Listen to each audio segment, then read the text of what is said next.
Hey everyone, welcome back to Chem Story. In today's lesson, we're going to look at one of the most important reactions of alkenes, hydroboration oxidation. It's another way to hydrate an alkene.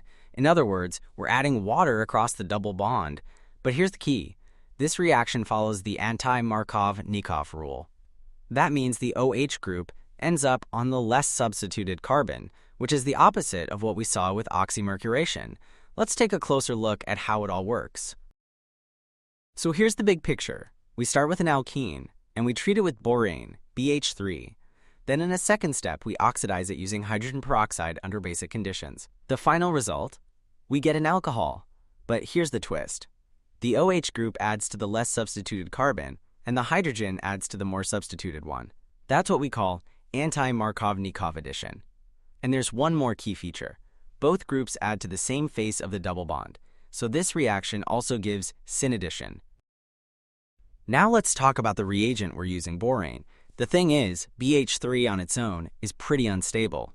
So in the lab, we usually use it as a complex with THF tetrahydrofuran to keep it stable. What that means is, borane doesn't come as a free gas. It's already coordinated with a solvent, so it's much safer and easier to handle. And that BH3 THF complex, that's what we use for hydroboration. Next, let's briefly go over the first step of the reaction, hydroboration. What's happening here is a concerted addition. Both the hydrogen and the BH2 group add across the double bond at the same time through a cyclic transition state. And here's the key point.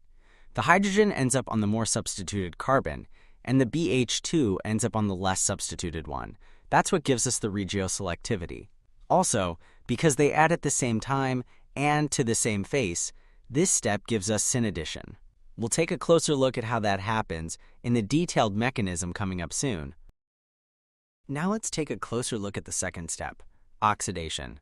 Once we form the alkyl borane, we treat it with hydrogen peroxide under basic conditions. And in this step, the carbon-boron bond gets replaced with a carbon-OH bond. But here's what's really important.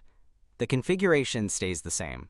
So if hydrogen and boron were added to the same face of the double bond, the hydroxyl group just takes boron's place, no flipping involved. That means we preserve syn addition all the way through. Let's walk through the full mechanism using this example. In step 1, we start with hydroboration. Borane adds across the double bond, and both the hydrogen and the BH2 group add from the same face of the alkene. That gives us the alkylborane intermediate, where boron ends up on the less substituted carbon. Now for step 2, oxidation. This is where things get a little more detailed. We add hydrogen peroxide under basic conditions, typically with hydroxide ions floating around. The hydroperoxide anion attacks the empty orbital on the boron, forming a new bond between boron and oxygen. That gives us a borate intermediate. From there, a series of electron shifts, like the one shown here, ultimately swap out the BH2 group for an OH group. Most textbooks don't really go into the full mechanism for this part, but if you're interested in digging deeper, it's definitely worth taking a look. Now, what's really important is this.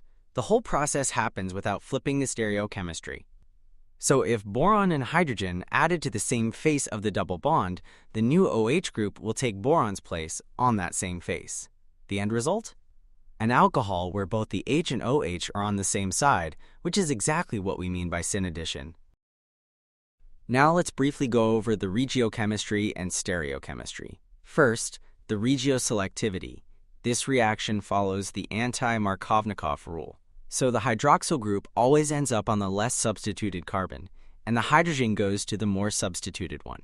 Second, the stereochemistry. The reaction proceeds through a concerted mechanism, which means everything happens at once, in a single step. And because of that, both groups add to the same face of the double bond, giving us syn addition. Now, why does that anti-Markov-Nikov outcome happen? It all comes down to sterics. In the transition state, boron is the bigger atom, so it prefers to approach the less hindered, less substituted carbon. Meanwhile, the smaller hydrogen ends up at the more substituted carbon. This steric preference, combined with the concerted nature of the reaction, is what drives both the regio and stereochemical outcome we see. Let's talk about the stoichiometry of hydroboration. What's interesting about borane, BH3, is that each BH bond can participate in hydroboration. So that means one BH3 molecule can react with 3 equivalents of an alkene. First, it adds across one double bond, and you get a monoalkyl borane. Then it reacts again, forming a dialkyl borane. And finally, after a third insertion, you get a trialkyl borane. This kind of efficiency makes borane a great reagent, especially when you're reacting multiple alkenes in one go. Now, in the lab, we often use modified borane reagents instead of BH3 directly. And here's why. Dialkyl boranes like R2BH are more selective and more soluble.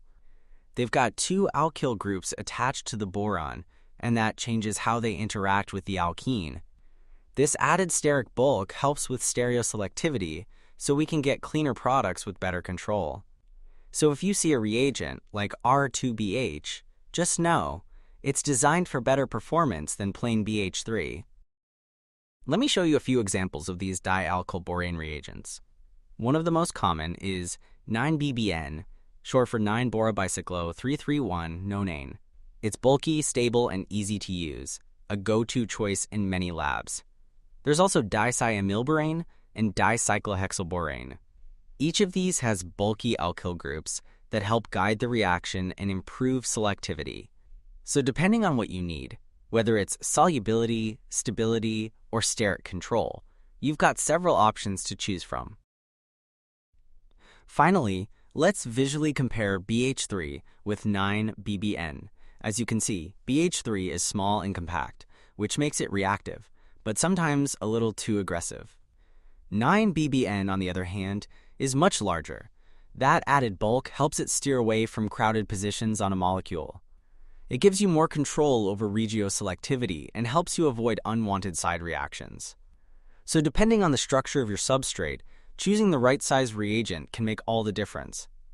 Alright, that wraps up our deep dive into hydroboration oxidation. We looked at how BH3 adds across the double bond, why this reaction follows anti-Markovnikov regioselectivity, and how the mechanism gives syn addition products. It's a powerful reaction, one that gives you clean alcohols from alkenes, with no rearrangement and excellent stereo control. Thanks so much for joining me today, and as always, I'll see you in the next Chem Story video.